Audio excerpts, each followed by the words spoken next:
கிறிஸ்துவுக்குள் அன்பானவர்களே, ஆண்டவரும் இரட்சகருமாகிய இயேசு கிறிஸ்துவின் நேற்று என்ப நாமத்தில் அன்பின் வாழ்த்துக்கள்.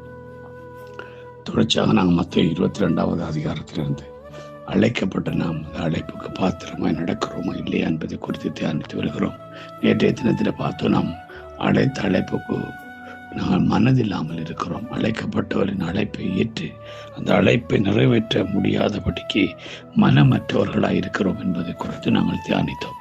இன்றைய நாள் நாங்கள் பார்க்க போகிற காரியம் 22வது அதிகாரத்திலிருந்து நாம் அழைப்பை அசட்டை பண்ணுகிறவர்களாக இருக்கிறோம்.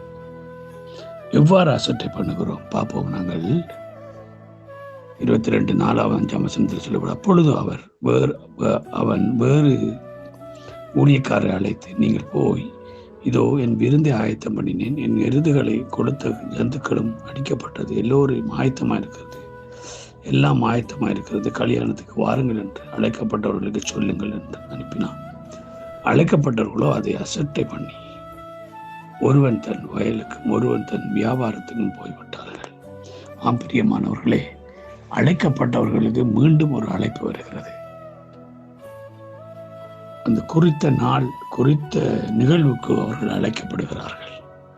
ஆகவே அவர்களுக்காக விருந்து ஆயத்தமாக்கப்பட்டிருக்கிறது.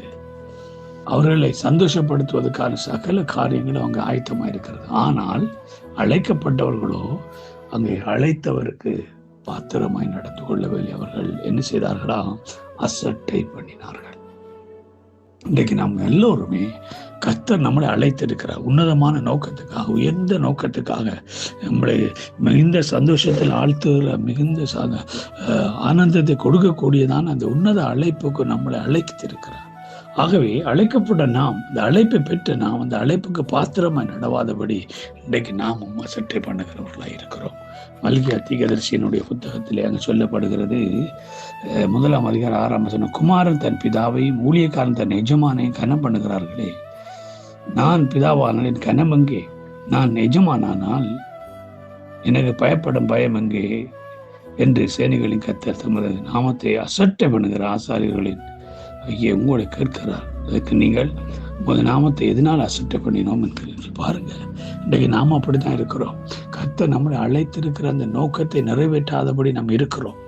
நாம் மாறாக அவருடைய அழைப்பை உதாசீனம் பண்ணி நாங்கள் அசட்டை பண்ணுகிறவர்களாக இருக்கிறோம்.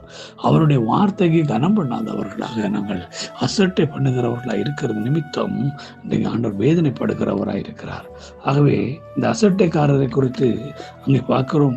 அப்போஸ்தலர் 13 அதிகாரம் 41 வசனம், அசட்டைக்காரரை பாருங்கள், பிரமித்து அழிந்து போங்கள் என்று சொல்லப்படுகிறது. இன்னைக்கு நமக்கு அதான் சொல்லப்படுகிறது. நாம் அசட்டைக்காரராக இருப்போமானால், ஆண்டவர் கொடுத்த உன்னத அழைப்பை நாம் அசட்டை பண்ணி கொண்டே இருப்போமானால் நாம் அழிவுக்கு தப்ப முடியாது.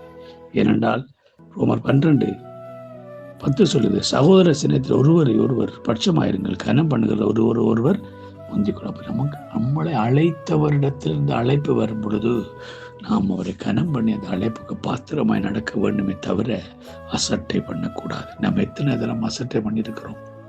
அழைக்கப்பட்ட தேவ பிள்ளைகள் நாம் அசட்டை பண்ணாதபடி அந்த அழைப்புக்கு பாத்திரமாய் நடந்து கொள்ள எங்களை தர மட்டும் தாழ்த்துவோம். கர்த்தருடைய திட்டத்தை நிறைவேற்றுவோம். கர்த்தர் தான் உங்களை ஒவ்வொரு ஆசீர்வாதத்தை நடத்துவாராக. God bless you all.